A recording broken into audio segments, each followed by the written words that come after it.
Assalamualaikum warahmatullahi wabarakatuh. Hai semuanya, nama saya Thalita Nuril Azmi dari SMA Negeri 2 Kalianda. Pada video kali ini, saya akan menjelaskan materi tentang alat optik.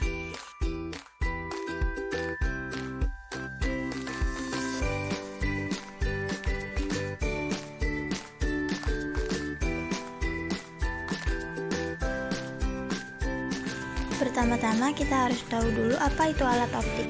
Alat optik adalah alat bantu yang digunakan untuk meningkatkan daya penglihatan manusia karena kemampuannya terbatas. Alat optik terbagi menjadi dua, yaitu alat optik alami, yaitu mata, dan yang kedua adalah alat optik buatan, contohnya kamera, lup, mikroskop, dan teropong. Yang pertama yang akan dibahas adalah mata dan kacamata.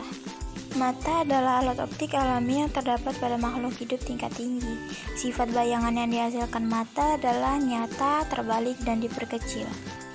Pada mata terdapat titik dekat atau punctum proximum adalah jarak terdekat yang masih dapat dilihat oleh mata dengan jelas. Pada mata normal, PP atau punctum proximum adalah 25 cm. Yang kedua ada titik jauh atau punctum remotum. Adalah jarak terjauh yang masih dapat dilihat oleh mata dengan jelas. Pada mata normal, PR atau titik jauh atau punctum remotum adalah sama dengan tak hingga cm. Mata memiliki daya akomodasi. Daya akomodasi adalah kemampuan mata untuk melihat dekat dan jauh dengan cara mengubah ketebalan lensa mata. Cacat mata. Cacat mata adalah kelainan mata yang disebabkan karena berubahnya titik dekat dan titik jauh pada mata. Beberapa contoh kelainan atau cacat mata adalah pertama miopi, yang kedua hipermetropi, presbiopi, dan astigmatisme. Cacat mata yang pertama adalah miopi. Miopi terjadi karena bayangan jatuh sebelum retina, bola mata terlalu lonjong, dan kelengkungan lensa mata terlalu besar. Miopi atau rabun jauh adalah cacat mata dengan PP atau titik dekat 25 cm dan PR atau titik jauh lebih kecil dari tak hingga.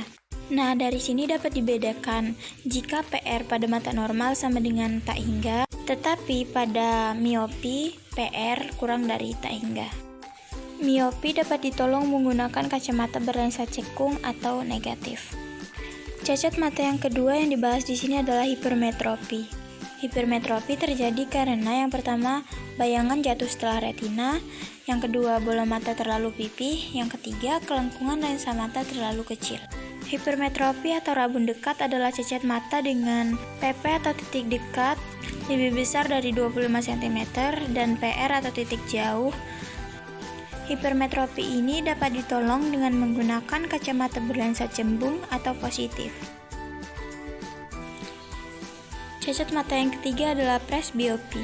Presbiopi adalah cacat mata tua yang disebabkan oleh faktor usia dengan PP atau titik dekat lebih besar dari 25 cm dan PR atau titik jauh kurang dari tak hingga cm. Presbiopi menyebabkan kesulitan penglihatan dekat maupun jauh karena daya akomodasi pada mata berkurang. Presbiopi dapat ditolong dengan menggunakan kacamata berlensa bifokal atau rangkap, yaitu terdiri dari lensa cembung di bagian atas dan lensa cekung di bagian bawah. Yang keempat adalah astigmatisme. Astigmatisme atau mata silindrik adalah cacat mata karena bentuk kornea mata tidak bulat. Astigmatisme menyebabkan penglihatan menjadi kabur dan bergaris-garis pada arah tertentu. Astigmatisme ini dapat ditolong dengan menggunakan kacamata berlensa silindris. Berikut ada sebuah contoh soal tentang mata dan kacamata.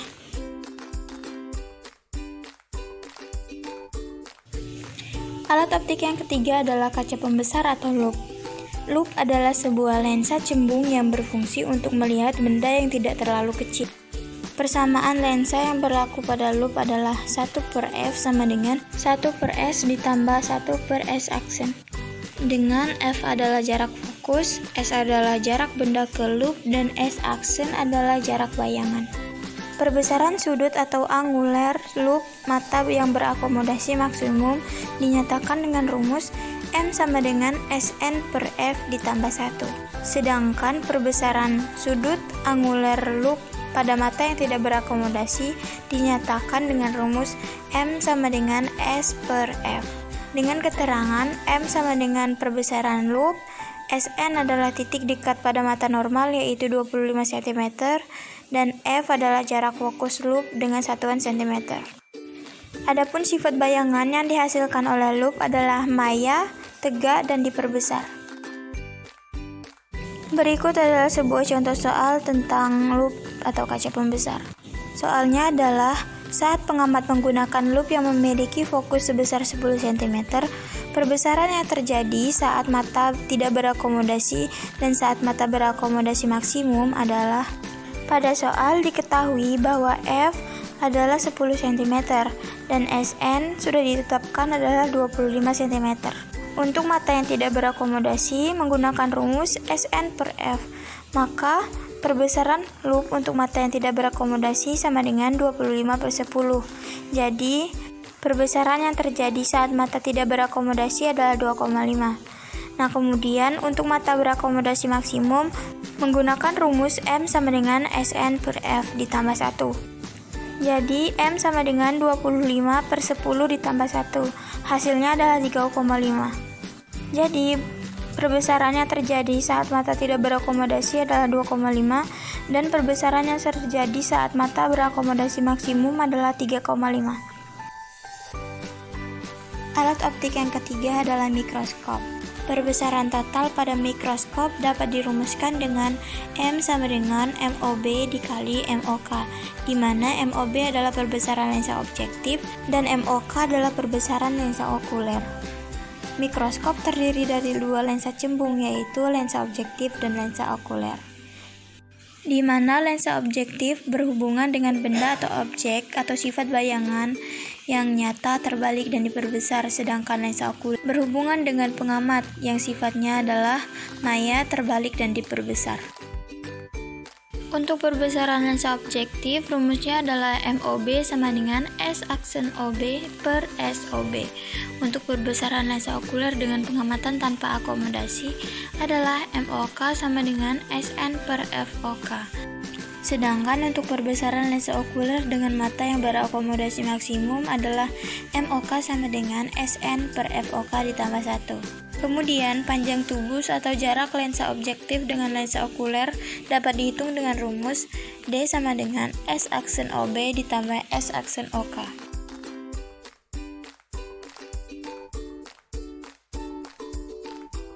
Alat optik yang keempat adalah teropong.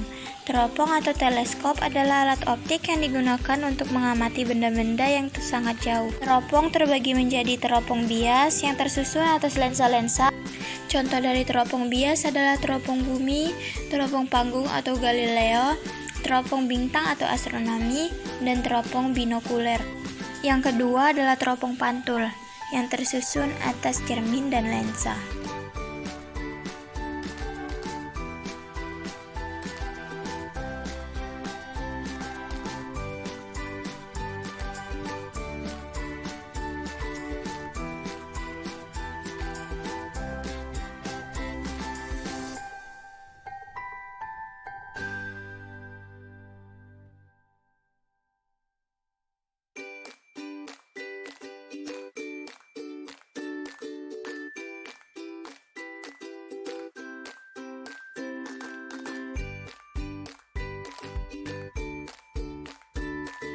Alat optik yang kelima adalah kamera.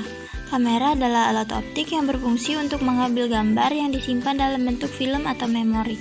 Komponen dalam kamera menyerupai mata, yaitu yang pertama ada shutter sebagai kelopak mata, yang kedua diafragma yang berfungsi sebagai iris, yang ketiga ada apertur yang berfungsi sebagai pupil, yang keempat ada lensa kamera, yang kelima ada film yang berfungsi sebagai retina.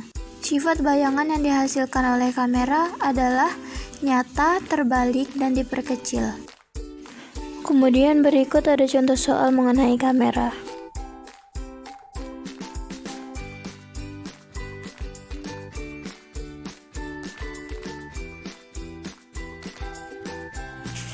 Mungkin cukup sekian yang dapat saya sampaikan. Apabila ada kesalahan, saya mohon maaf.